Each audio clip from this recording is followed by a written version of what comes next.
How many 4-digit numbers are there below 5,000? 5,000ൻ്റെ below എത്ര 4-digit numbers ഉണ്ട് എന്ന് ചോദിച്ചു അല്ലേ. അപ്പോൾ 5,000ൻ്റെ ബിലോ എന്ന് പറഞ്ഞതുകൊണ്ട് എന്താണ് 5,000 ഇൻക്ലൂഡ് ചെയ്യേണ്ട. അപ്പോൾ എവിടെ വരെ എടുത്താൽ മതി? 4,999 വരെ എത്ര എണ്ണം ഉണ്ട് എന്നാണ് കണ്ടുപിടിക്കേണ്ടത്. ഇതിൽ അപ്പോൾ എന്ത് ചെയ്യണം? നമുക്ക് എവിടുന്ന ഫസ്റ്റത്തെ 3-digit നമ്പർ 4-digit നമ്പർ എഴുതാൻ തുടങ്ങുന്നത് 1000 അല്ലേ.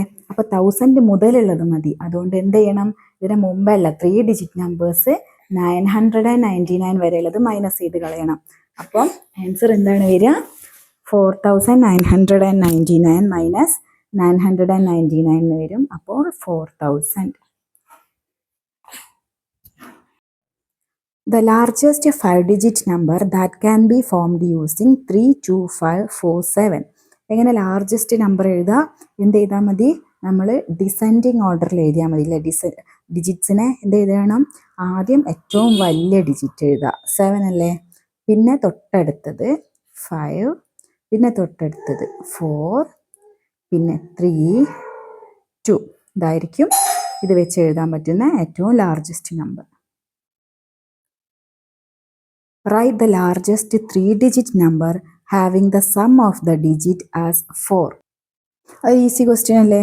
എന്താണ് 3-digit ഉള്ള നമ്പറിൽ ഏറ്റവും വലിയ നമ്പർ ഏതാണ്? എന്ത് ഡിജിറ്റിൻ്റെ സമ്മ് 4 കിട്ടണം. ഏതായിരിക്കും? 400 അല്ലേ. ഇതിൻ്റെ 4 + 0 + 0 അല്ലേ. അതിനേക്കാൾ വലുത് നമുക്ക് എഴുതാൻ പറ്റുമോ? ഇല്ല അല്ലേ. അതിനേക്കാൾ വലുത് എഴുതുമ്പോൾ എന്താവും? 4ന് പകരം 5 വരും. അപ്പോൾ നമുക്ക് ഡിജിറ്റ്സിന് സമ്മ് 4 കിട്ടില്ല. അപ്പോൾ ഏറ്റവും വലിയ 3-digit നമ്പർ എന്താണ് വരിക? 400. Okay. 34,143 is A palindrome number. Palindrome number എന്ന് പറഞ്ഞാൽ എന്തായിരുന്നു? ഇവിടുന്ന് ഇങ്ങോട്ടും തിരിച്ചങ്ങോട്ടും ഒരേപോലെ വായിക്കാൻ പറ്റുന്ന സംഖ്യ. Write another 5-digit palindromic number using same digits. ഈ സെയിം ഡിജിറ്റ് ഉപയോഗിച്ച് എഴുതാൻ പറ്റുന്ന വേറൊരു പാലിൻഡ്രോമിക് നമ്പർ എന്തായിരിക്കും? 1 ഒറ്റ എണ്ണുള്ളൂ അല്ലേ. അപ്പോൾ അതിനെ നമുക്ക് ഇവിടുന്ന് സ്ഥാനം മാറ്റാൻ പറ്റില്ല. അപ്പോൾ 1ൻ്റെ ഇങ്ങോട്ടും ഇങ്ങോട്ടും ഉള്ളതിനെ പരസ്പരം മാറ്റാൻ മതിയല്ലോ. എന്ത് ചെയ്യാം? ഈ 3ക്ക് പകരം ഈ 4 എഴുതാം, 4ന് പകരം 3 എഴുതാം. അപ്പോൾ എങ്ങനെയാവും നമ്പർ? 4 3 1 3 4. സെയിം അല്ലേ. ഡിജിറ്റ്സ് മാറിയില്ലല്ലോ. 3ഉം 4ഉം എന്ത് ചെയ്തു? പരസ്പരം എക്സ്ചേഞ്ച് ചെയ്തു. ഇതിന് ഇങ്ങനെ ഒരു രീതിയിൽ മാത്രമല്ലേ ഇനി പാലിൻഡ്രോമിക് നമ്പർ എഴുതാൻ പറ്റൂ. ഇനി വേറൊരു രീതിയിൽ നമുക്ക് എഴുതാൻ പറ്റില്ല. Okay. If all the 3-digit numbers that can be formed using the digit 4, 6, 7 are arranged from smallest to largest, which of the number that comes after 476? Options ഉണ്ട്. എന്തൊക്കെയാണ്? 467, 674, 647, 746.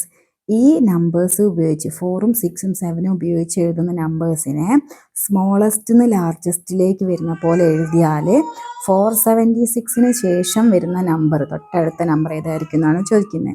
അപ്പോൾ എന്ത് ചെയ്താൽ മതി?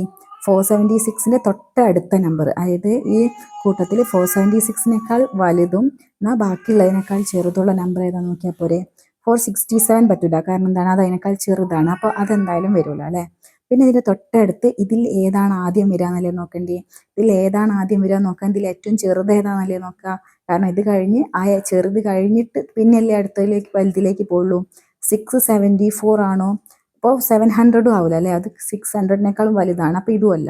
ഇതിൽ രണ്ടിലേതോ ആണ്. അപ്പോൾ ഇതിൽ ഏതാണ് ചെറുത് എന്നാണ് ഇതിൻ്റെ തൊട്ടടുത്ത് വരിക അല്ലേ. അപ്പോൾ 674ഉം 47ഉം ആണ് അല്ലേ. അപ്പോൾ 74 ആണോ 47 ആണോ ചെറുത്? 47 അല്ലേ. അപ്പോൾ ഇത് കഴിഞ്ഞാൽ വരിക ഏതായിരിക്കും? 647.